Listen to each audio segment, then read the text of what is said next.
تو حضرت ابراہیم علیہ السلام کی دیکھ بھال کرنے کے لیے آپ تشریف لایا کرتے تھیں، اور آپ کی جو والدہ کا نام جو ہے علامہ ابن اسحاق نے حضرت امیلہ ذکر کیا ہے، اور بونا بھی آپ کا نام پاک جو ہے آپ کی والدہ کا ذکر کیا ہے، والدہ کا نام جو ہے، والد کا نام طارق جو ہے وہ ذکر کیا ہے۔ علامہ جلال الدین سیوطی رحمۃ اللہ علیہ نے اس کو ذکر فرمایا، البدایہ والنہایہ کے اندر بھی طارق موجود ہے، اور بعض لوگ کہتے ہیں قرآن کے اندر آصر آپ کا باپ ہے، انشاءاللہ وہ اس کی میں آپ کے سامنے ڈیٹیل ذکر کرتا ہوں۔ تو آپ تشریف لایا کرتی تھی، اور ایک دفعہ ایسے ہوا کہ آپ سے نہ آیا گیا۔ آپ اگلے دن جب آئیں تو آپ جب تشریف لاتی وہ پتھر اتنا بھاری تھا وہ کسی بندے سے نہیں ہٹتا تھا، تو جب آپ تشریف لاتی وہ پتھر آپ کو دیکھ کر وہ خود بخود وہ راستہ وہ غار کا منہ چھوڑ دیتا تھا۔ دیکھیں ذرا توجہ فرمائیے کہ ایک پتھر کو پتہ ہے کہ یہ اللہ کی بندی ہے، یہ پیغمبر کی ماں ہے، تو وہ راستہ چھوڑ دیتا تھا۔ تو حضرت ابراہیم علیہ السلام کی والدہ جب غار کے اندر داخل ہوتی ہیں تو دیکھا کہ حضرت ابراہیم علیہ السلام نے اپنی 2 انگلیاں مبارک جو ہے اپنے منہ میں ڈالی ہوئی ہیں اور چوس رہے تھے۔ تو جب آپ انگلیوں کو نکالتے ہیں تو دیکھا کہ ایک انگلی سے دودھ آ رہا ہے اور دوسری انگلی سے شہد جاری ہے۔ تو آپ نے اللہ کا شکر ادا کیا، آپ سمجھ گئے کہ اللہ تبارک و تعالیٰ خود ان کی پرورش فرمانے والا ہے، اللہ خود ان کی حفاظت فرمانے والا ہے۔ پھر جو ہی آپ غار سے باہر نکلتی وہ پتھر خود بخود غار کے آگے منہ بند کر دیتا تھا۔ اور روایات میں موجود ہے، حضرت عبداللہ ابن عباس رضی اللہ تعالیٰ عنہ فرماتے ہیں کہ حضرت ابراہیم علیہ السلام ایک دن میں اتنا بڑھتے تھے، اتنی پرورش ہوتی تھی جتنا 1 ماہ میں بچہ جو ہے کفالت کرتا ہے، پرورش ہوتا ہے۔ 1 ماہ میں اتنا بڑھتے تھے جتنا 1 سال کے اندر بچہ جو ہے بڑھ جاتا ہے، اس کی گروتھ ہوتی ہے۔ تو آپ 15 مہینے کے تھے تو ایسے لگتا تھا جس طرح کے 12-13 سال کے آپ جوان ہیں۔ تو حضرت ابراہیم علیہ السلام نے پھر جب آپ غار سے باہر نکلتے ہیں، جب آپ کی والدہ نے آپ کے والد کو بتایا کہ اس طرح ایک بچہ پیدا ہوا ہے، وہ اس طرح باتیں کرتا ہے اور توحید کی بات کرتا ہے، اس نے میرے سے یہ پوچھا، حضرت ابراہیم علیہ السلام نے اپنی والدہ سے پوچھا جب آپ بولنے لگے، سورہ انعام کے اندر موجود ہے، آگے میں ذکر کرتا ہوں۔ آپ نے سب سے پہلے یہ ذکر کیا کہ اے میری ماں میرا رب کون ہے، یہ تفاسیر کے اندر یہ بات پہلی جو میں کر رہا ہوں موجود ہے، میرا رب کون ہے؟ تو ماں نے کہا، آپ کی والدہ نے کہا، میں تمہارا رب ہوں۔ حالانکہ رب تو اللہ ہی ہے، لیکن والدہ یہ کہہ رہی، یعنی بات کو ٹالنے کے لیے کہہ رہی تھی۔ اگر یہ انہوں نے صحیح بھی کہا ہے تو والدین جو ہوتے ہیں یہ اپنی اولاد کے لیے رب ہوتے ہیں، یعنی پالنے والے ہوتے ہیں، مجازی رب ہوتے ہیں، جس طرح کہ قرآن مجید میں آتا ہے ان دونوں کے بارے میں، یعنی والدین کے بارے میں اللہ تبارک و تعالیٰ نے رب کا لفظ استعمال کیا ہے۔ قل رب ارحمہما کما ربیانی صغیرا، اے میرے حبیب صلی اللہ علیہ وسلم اپنے غلاموں سے ارشاد فرما دیجئے جب ان کے والدین دنیا سے پردہ فرما جائیں تو پھر ان کے لیے اولاد کیا کرے؟ دعا کرے، کیا کرے؟ ارحمہما ربیان، یعنی میرے 2 رب، یعنی میرے والد اور میری والدہ پر اے اللہ رحم فرما، جس طرح یہ بچپن میں میرے ساتھ رحم فرمایا کرتے تھے، یا اللہ تو ان پر رحم و کرم فرما۔ تو رب آپ نے کہا کہ اے بیٹا میں تیرا رب ہوں۔ تو ماں سے کہا، ماں تمہارا رب کون ہے؟ کہا کہ تمہارا باپ۔ میرے باپ کا رب کون ہے؟ کہا کہ نمرود، یعنی نمرود کے ہاں رہتے تھے، وہاں کھاتے پیتے تھے، وہاں معاملات تھے، وہاں تنخواہ ملتی تھی، اس حوالے سے کہا۔ حالانکہ حضرت ابراہیم علیہ السلام کے جو والدین تھے وہ موحد تھے، مومن تھے، اللہ کو ماننے والے تھے، وہ شرک سے پاک تھے، اور اتنا بڑا نبی جن کی اولاد میں 40,000 پیغمبر آئیں اور ان کے والدین مشرک ہوں، یہ کیسے ہو سکتا ہے؟ تو ان کے والدین مومن تھے۔ اور پھر جب یہ کہا کہ نمرود کا رب کون ہے حضرت ابراہیم علیہ السلام نے، تو آپ کی والدہ نے کہا، بیٹا یہیں چپ ہو جاؤ، اسی بات کا تو پوری دنیا میں ڈھنڈورا مچا ہوا ہے، وہ تو بچوں کو قتل کر رہا ہے، بیٹا یہی چپ ہو جاؤ۔ جا کر ان کے والد کو بتایا، حضرت ابراہیم علیہ السلام کے والد کو، حضرت تارخ کو۔ یہ دو طرح سے پڑھا گیا ہے، علماء نے پڑھا ہے، تارخ بھی پڑھا ہے اور تارخ بھی، تالفتہ راخا، یعنی تارخ بھی پڑھا ہے، دونوں طریقے سے آپ یہ پڑھ سکتے ہیں۔ تو جب ان کو بتایا تو آپ کے والد بڑے خوش ہوئے، تو کہا کہ جب بچہ اتنی باتیں کرتا ہے تو اللہ تبارک و تعالیٰ ان کی خود حفاظت فرمائے گا۔ جب رات کو آپ لے کر ان کو لے جاتے ہیں، رات کے اندھیرے کے اندر، دن کو نہ لے، تو حضرت ابراہیم علیہ السلام جب باہر نکلے تو دیکھا کہ ستارہ جو ہے وہ ٹمٹما رہا ہے، ستارہ چمک رہا ہے۔ تو پھر اس وقت آپ نے کیا ارشاد فرمایا، دیکھیں کہ اللہ کا بندہ حضرت ابراہیم علیہ السلام کیسی توحید بیان کر رہے ہیں، کیسی خالص اللہ تبارک و تعالیٰ کی توحید بیان کر رہے ہیں۔ کس نے انہیں سمجھایا تھا؟ وہ تو غار کے اندر تھے۔ کون پتہ یہ چلا کہ جو اللہ کے نبی ہوتے ہیں اللہ نے انہیں علم پیدائشی طور پر ہی عطا فرمایا ہوتا ہے۔ اور آپ کی حجت دیکھیں، اس وقت آپ نے ایک تو ستارے کی بات کی کہ یہ ستارہ چمک رہا ہے، پھر چاند کی بات کی، پھر سورج کی بات کی۔ اس وقت یہ ہوتا تھا کہ لوگ ستاروں کی پوجا کیا کرتے تھے، اور لوگ چاند کی پوجا کرتے تھے، لوگ سورج کی پوجا کرتے تھے۔ اس طرح وہ زیادہ یہ رواج تھا اس وقت، ان کی پوجا کی جاتی تھی۔ تو جس کا ذکر اللہ تبارک و تعالیٰ نے قرآن مجید میں فرمایا ہے سورۃ الانعام کے اندر، فلما جن علیہ اللیل رآ کوکبا۔ جب حضرت ابراہیم علیہ السلام نے دیکھا کہ رات چھا گئی ہے، آپ نکلے، آپ کی والدہ انہیں لے کر گھر جانے لگی، تو آپ نے ایک ستارہ دیکھا۔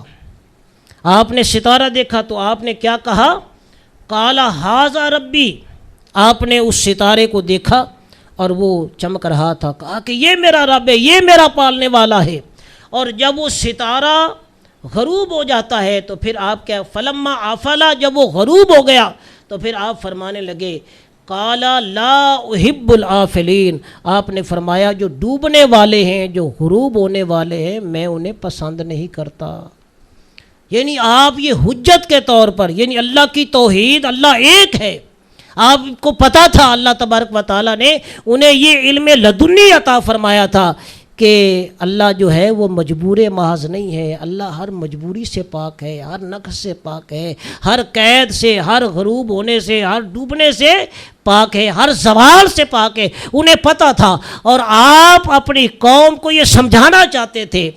آپ نے فرمایا میں ڈوبنے والوں کو پسند نہیں کرتا، یعنی میں انہیں رب نہیں مانتا۔ یہ تو اس کا پتہ یہ چلا کہ انہیں کوئی چلا رہا ہے، ان کے پیچھے انہیں طلوع کرنے والا ہے اور کوئی ان کو غروب کرنے والا ہے۔ پھر اس کے بعد پھر آپ نے چاند دیکھا، پھر چاند دیکھا تو جب آپ کی چاند پر نظر فرمائی تو آپ نے کہا فلما رأى القمر بازغا، تو آپ نے جب چاند دیکھا چمکتا ہوا، ٹمٹماتا ہوا، قال ھذا ربی، آپ نے کہا کہ یہ میرا رب ہو سکتا ہے، یہ میرا رب ہے، یعنی اس سے زیادہ اس کی روشنی تھی ستارے سے۔ بعد نے کہا کہ مشتری ستارہ تھا جس کی روشنی آ رہی تھی۔ بہرحال جو بھی تھا، تو اس کے بعد پھر چاند کی روشنی جب آپ نے دیکھی، آپ نے فرمایا یہ میرا رب ہو سکتا ہے، کیونکہ ستارے سے زیادہ پھر چاند کی روشنی آپ کو نظر آئی۔ تو پھر جب وہ بھی غروب ہو گیا، فلما افلا، جب وہ غروب ہو گیا، قال لئن لم یہدنی، آپ نے فرمایا اللہ تبارک و تعالی نے اگر مجھے ہدایت نہ دی ہوتی تو پھر کیا ہوتا، لأکونن من القوم الضالین، تو میں گمراہ قوم میں سے ہوتا۔ یعنی آپ نے اس سے بھی نفرت کا اظہار فرمایا کہ یہ چاند بھی نکلا اور یہ بھی چھپ گیا، تو جو چھپنے والا ہے، جو ڈوبنے والا ہے، جو غروب ہونے والا ہے، وہ رب کیسے ہو سکتا ہے؟ رب کی صفات اور ہے، رب کا معیار اور ہے، رب کی طاقت، رب کا کمال اور ہے، ان کے اندر وہ کمال نہیں ہے جو میرے اللہ کے اندر کمال ہے۔ عزیزان محترم، پھر اس کے بعد آپ نے جب سورج دیکھا نکلتا ہوا تو پھر آپ کے یہ کلمات طیبات تھے جس کا ذکر قرآن کے اندر موجود ہے۔ آپ نے فرمایا فلما رأى الشمس بازغۃ، جب آپ نے سورج دیکھا خوب روشن، جب آپ نے سورج چمکتا ہوا دیکھا تو آپ نے فرمایا قال ھذا ربی ھذا اکبر، یہ میرا رب ہے اور یہ بڑا رب ہے، یہ بڑا رب ہے، یعنی ستارے سے بھی بڑا ہے، چاند سے بھی یہ بڑا ہے۔ تو پھر فلما افلت، جب یہ سورج بھی ڈوب گیا، غروب ہو گیا، تو پھر آپ فرمانے لگے قال یا قومی انی بریء مما تشرکون، اے میری قوم میں ان چیزوں سے بیزار ہوں جن کو تم اللہ کے ساتھ شریک ٹھہراتے ہو۔ سامعین و ناظرین، تو پھر آپ نے جب یہ استدلال توحید کے حوالے سے، یعنی اللہ کے ایک ہونے کے حوالے سے آپ بیان فرما لیا، تو پھر آپ نے اپنی قوم سے کیا کہا؟ انی وجہت وجہی للذی فطر السماوات والارض، آپ نے فرمایا کہ اے لوگو میں تو اس کی طرف جھکنے والا ہوں، حنیفہ میں اس کی طرف جھکنے والا ہوں جو زمین و آسمان کا بنانے والا ہے۔ تو وما انا من المشرکین، آپ نے فرمایا میں مشرکین میں سے نہیں ہوں۔ تو سامعین و ناظرین، پھر اس کے بعد جو ہے، اور میں نے آپ کے سامنے ایک اور بھی ذکر کیا کہ آپ کے جو یہ قرآن کے اندر آتا ہے کہ آپ نے اپنے باپ آزر سے کہا، باپ کا لفظ وَإِذْ قَالَ لِأَبِيهِ آزر، آزر کا لفظ استعمال ہوتا ہے، یعنی آپ کا، اور آزر وہ بندہ تھا، یہ آپ کا چچا ہے، بڑا تھا، اور یہ بت پرست تھا، بت فروش تھا، اور اس کا کام تھا بت بنانا، بت تراش کر کے اس کو سیل کرنا، اس کا یہ کام تھا۔ تو جب کہ قرآن کے اندر اب کا لفظ استعمال ہوا، یعنی اس سے معلوم یہ ہوا کہ حضرت ابراہیم علیہ السلام کے باپ کا نام آزر ہے، جب کہ وہ کافر ہے، مرا ہی وہ کافر تھا، اور اس کا کام کیا تھا؟ بتوں کو بیچنا، بت تراشنا، بتوں کی پوجا کرنا۔ جبکہ حضرت ابراہیم علیہ السلام کے جو والدین ہیں وہ موحد مومن ہیں، اور خود میرے نبی کریم صلی اللہ علیہ وسلم نے فرمایا اللہ تعالیٰ نے میرا نور پاک پشتوں میں اور پاک صلبوں سے منتقل کیا ہے اور میں آیا ہوں۔ یعنی آقا کریم صلی اللہ علیہ وسلم کا یہ فرمان جو ہے یہ نص سے ثابت ہے کہ آقا کا جو نور مبارک ہے، آقا کی جو تشریف آوری ہے وہ پاک پاکیزہ اسلاب سے اور پاکیزہ ارحام سے میرے آقا تشریف لائے ہیں۔ تو اس سے پتہ یہ چلا کہ آپ کا یہ جو آزر تھا یہ باپ نہیں تھا بلکہ چچا تھا، وہ اس لیے۔ اور اب کا جو لفظ استعمال ہوتا ہے یہ عموماً عربی لغت کے اندر، عربی اصطلاح کے اندر یہ چچا کے لیے بھی بولا جاتا ہے، دادا کے لیے بھی بولا جاتا ہے، اور کسی بڑے کے لیے بھی یہ بولا جا سکتا ہے۔ جس طرح میرے آقا صلی اللہ علیہ وسلم نے بخاری شریف کے اندر موجود ہے، میرے آقا نے فرمایا آنا ابن المطلب، میں تو عبد المطلب کا بیٹا ہوں۔ حالانکہ حضرت عبد المطلب رضی اللہ تعالیٰ عنہ میرے آقا کے دادا جان ہیں، اور آپ کے باپ کا نام حضرت عبداللہ رضی اللہ تعالیٰ عنہ ہے۔ تو یہ اس کا معنی یہ ہوا کہ باپ کا، اب کا جو لفظ ہے یہ دادا کے لیے بھی، نانا کے لیے بھی بولا جاتا ہے۔ اور البدایہ والنہایہ کے اندر علماء نے آپ کے والد محترم کا نام حضرت طارق ذکر کیا ہے، اور علامہ جلال الدین سیوطی رحمۃ اللہ علیہ نے بھی اس کا نام جو ہے آپ کے والد محترم کا نام طارق ذکر کیا ہے۔ عزیزان محترم، آپ کے چچا جب آپ کے والدین دنیا سے پردہ فرما گئے تو آپ کے چچا آپ کی کفالت کر رہے تھے، آپ کے پاس تھے، اور آپ کا جو چچا تھا یہ آزر، یہ اس وقت یہ بت پرستی کا کام اس کا بڑا زور شور سے چل رہا تھا۔ کہا کہ بیٹا آؤ ذرا تم بھی میرے ساتھ کاروبار میں ہاتھ بٹاؤ۔ تو کہا کہ آج بیٹا تم اس طرح کرو، آج پہلا دن ہے، یہ بت ایک میں نے تیار کیا ہے بڑا خوبصورت، اور اس کو جا کر بیچ آؤ اور اس کی تعریف کرنا، اس کی خوبی بیان کرنا، تاکہ لوگ تو بڑا خوبصورت ہے، تو خود بڑا سونا ہے، اور لوگ تیری بات پر اعتماد کریں گے اور وہ بت صحیح دام میں وہ خرید لیں گے۔ تو حضرت ابراہیم علیہ السلام نے کہا کہ چچا لاؤ، آپ نے وہ بت لے لیا، چچا بھی چلا گیا اپنے کام کے لیے۔ آپ نے کیا کیا؟ اس بت کے گلے کے اندر رسی ڈالی، آپ نے اسے گھسیٹنا شروع کر دیا اور آواز لگائی، اے لوگو اس کو خریدو جو بے بس ہے، اس کو خریدو جو یا نہ یہ نفع دے سکتا ہے یا نہ یہ نقصان دے سکتا ہے، اس کو خرید لو۔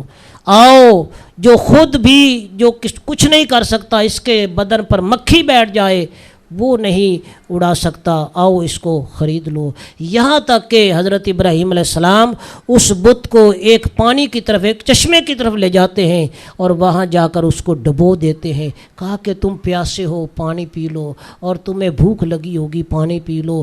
پھر آپ اسی طرح پھرتے پھراتے رہے اور اس کو گلیوں میں گھسیٹتے رہے، اور اس کا برا حال ہو گیا، اور اس کے چہرے پر گرد، اس کے سارے، اس کا جو ایک اس بت کی جو خوبی تھی وہ ختم ہو گئی۔ تو یہاں تک کہ جب وہ واپس آ جاتا ہے تو آپ کا چچا پوچھتا ہے، بیٹا کیا بات ہے، بت کیوں نہیں بیچا؟ کہا کہ میں نے اس کی خوبی بیان کی، اس کا جو وصف تھا میں نے بیان کیا۔ کہا کہ کیا کہا؟ میں نے یہ کہا کہ آؤ اس بت کو خرید لو جو کسی کو نقصان نہیں پہنچا سکتا، جو کسی کو فائدہ نہیں دے سکتا، جس کے ناک پر مکھی بیٹھ جائے، آؤ اس خدا کو خرید لو جو اپنی مکھی بیٹھے ہوئے وہ نہیں اڑا سکتا۔ تو کہا کہ بیٹا اس طرح کون خریدے گا، اور تم نے تو اس کا حال کیا کر دیا۔ تو اس وقت حضرت ابراہیم علیہ السلام نے، یہ بھی آپ کا ایک توحیدی انداز تھا لوگوں کے سامنے، کہ یہ جس کو تم خدا مانتے ہو، جس کو تم اپنے گھروں میں سجا کر پوجا کرتے ہو، خدا مانتے ہو اور وہ نظر و نیاز پیش کرتے ہو، یہ تو خود بے بس ہے، یہ نہ نفع کے مالک ہیں، یہ نہ نقصان کے مالک ہیں، یہ بے بس اور مجبور ہیں۔ اسے میں نے گلی کوچوں میں گھسیٹا ہے، اور اس نے اپنے آپ کو میرے سے یہ چھڑا نہ سکا، اس کے گلے میں میں نے پھندا ڈالا ہوا ہے، وہ پھندا نہیں نکال سکا۔ یہ تمہاری ضرورت کیسی پورے کرے گا؟ یہ تمہاری خواہشات اور تمہاری دعاؤں کو، تمہاری التجاؤں کو یہ کیسے پورا کرے گا؟ یہ کیسے پورا کرے گا؟ اس کے اندر وہ طاقت نہیں ہے۔ یعنی حضرت ابراہیم علیہ السلام کا یہ ایک انداز تھا اللہ تبارک و تعالیٰ کی توحید بیان کرنے کا، کہ اللہ تو وہ ہے جو سب کی سنتا ہے اور ان کی پوری بھی فرماتا ہے، جو بڑا طاقتور ہے، وہ بڑا عالی شان ہے، وہ رحیم و کریم ہے، وہ قہار بھی ہے، جبار بھی ہے، وہ مالک و مولا ہے، وہ مالک کل ہے، اور جس نے پورے جہان کو بنایا ہے، پوری کائنات کو بنایا ہے، اور جس پر کبھی زوال نہیں آئے گا، اور وہ حی و قیوم ہے، اور وہ ہمیشہ رہنے والا ہے۔